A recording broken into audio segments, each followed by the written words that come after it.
This is the Samsung Essential Curved Monitor 27-inch. I really love the white finish. I do believe it comes in black as well. This is curved. I don't know if you can tell on the video, but there's a slight curve to it, which I think is great because in my office setup, I do have windows behind me, and I was finding that with a normal flat monitor, I was getting a lot of glare. So I'm not seeing any glare on this, which is awesome. The picture is very crisp and clear. It was very easy to set up. You just plug in the power cord and then an HDMI cord, which came with the monitor. It was very easy to set up. There was just one built-in screw that you just tighten.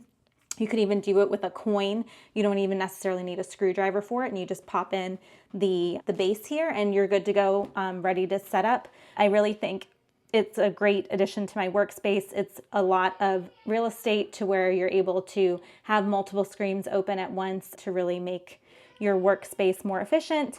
I really love it. I cannot wait to get to work tomorrow so I can really use this and be really productive tomorrow. So definitely check it out. I highly recommend it.